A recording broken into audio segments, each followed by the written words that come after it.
Nailman by Daniel Burnett. Narrated by Callum Cunningham. In the town where I grew up, there are some woods. These woods, as do all woods, hold a particular power amongst the community in the form of legend.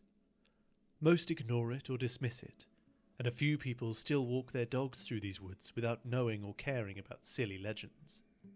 I, however, went digging. Too curious for my own good, I decided to go camping in my local woods and read up about the Nailman who lived amongst these trees from a book I found in the cupboard under the stairs at home.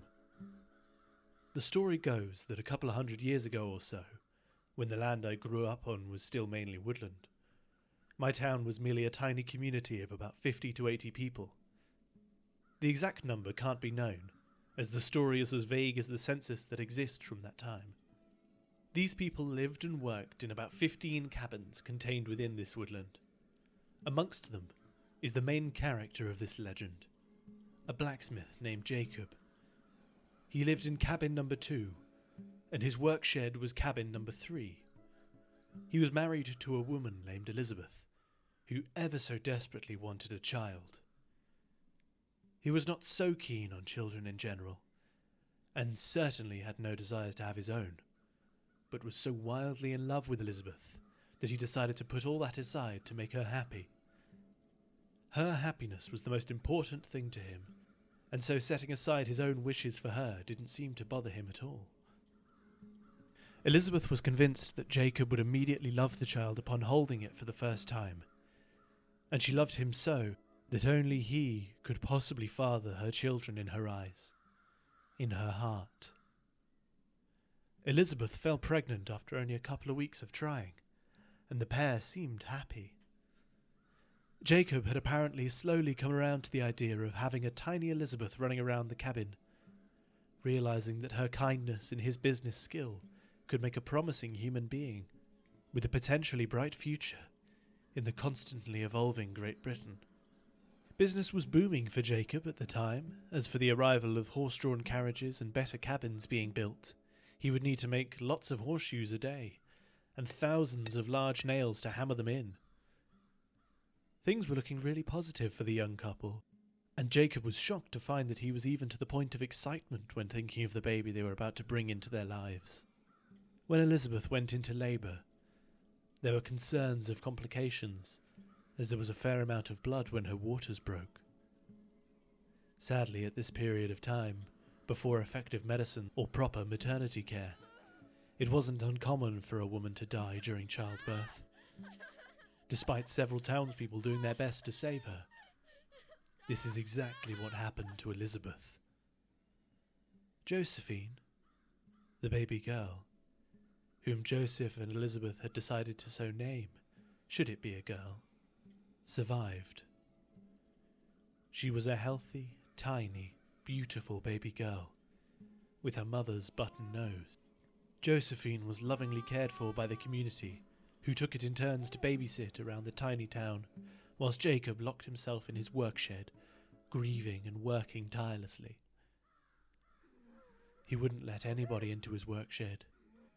He'd just start shouting at people, regardless of whom they were, as soon as the door was so much as tapped upon. He just worked, making hundreds and hundreds of nails. He hoped the repetition would give his mind something to focus on. He had to focus on anything but Elizabeth's cold, pale, bluish face.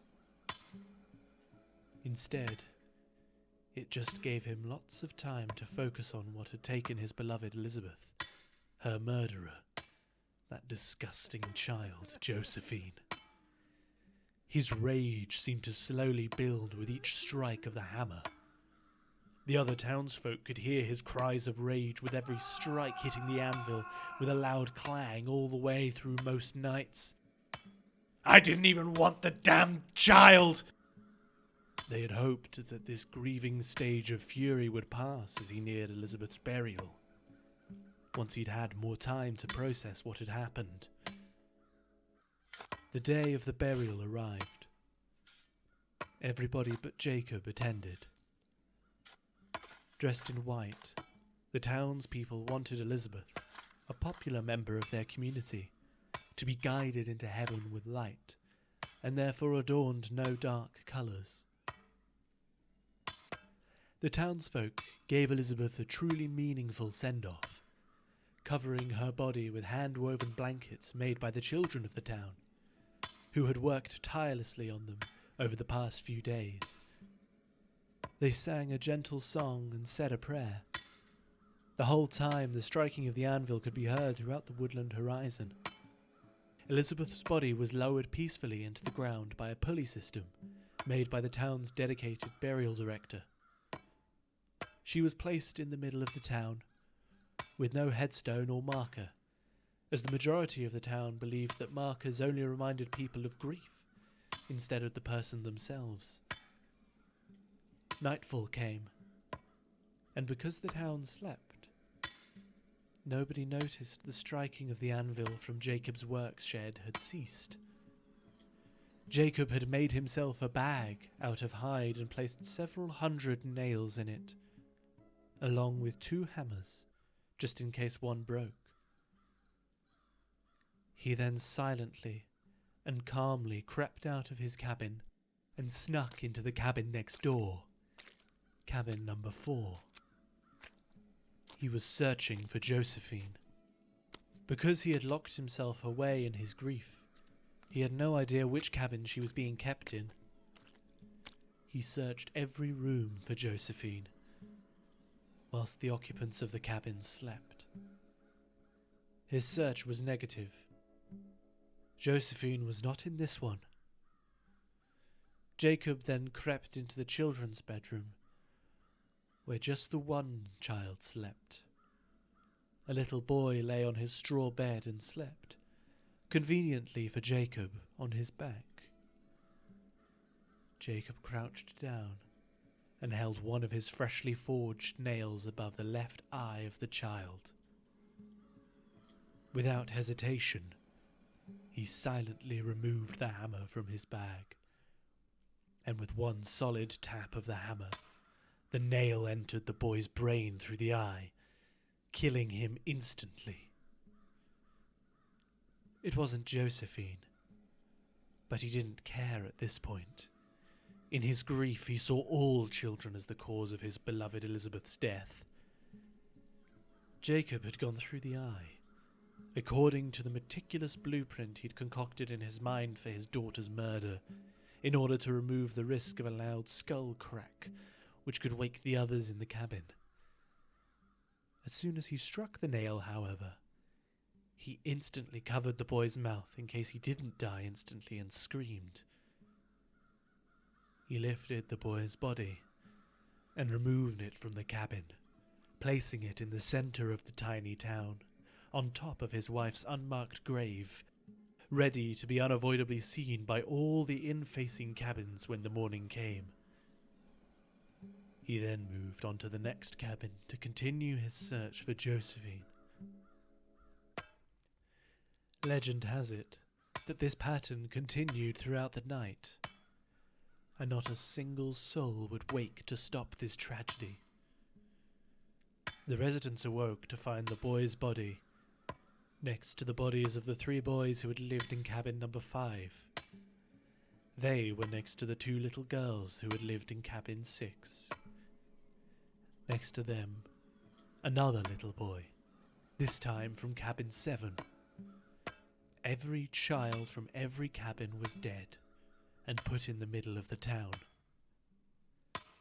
This amounted to 19 children in total, some laid out in a row, presumably from the beginning of the killing spree, and some just dumped in small piles, normally clusters of 2 or 3, probably from the end of the spree. Each had a single nail through one of their eyes, sticking out slightly where the nails were longer than needed. The bodies, or in some cases piles of bodies, had been positioned around a cabin door that had been propped up, loosely dug into the ground and acting as a makeshift headstone over his dear wife's resting place. Suspended by leftover nails upon that door was the bag that Jacob had made from the hide. The bulging bag was dripping blood onto the faces of the children beneath it. Nobody dared look into the bag as they knew what, or more to the point, who, was in it. Carved into the door was a message. Elizabeth wanted a baby, so I gave her all of them. After a short-lived search, Jacob was found hanging from a thin but tough piece of rope, grinning and staring straight at the bloody bag through the open doorway, his wedding ring tied into the noose-fastened rope around his neck and pressing deep into his throat. The legend from my childhood claims that children foolish enough to spend the night in these woods are woken by the tinny sound of metal in the distance and a niggling itch in the corner of one eye. It didn't put me off camping there, though. Although I didn't ever feel the niggling itch, I have heard the distant tinny sound of metal every night before bed since I camped in those woods. It's hard to tell if that distant sound is getting closer each night or not. Either way, I'm sure the itch is coming. I'm sure of it.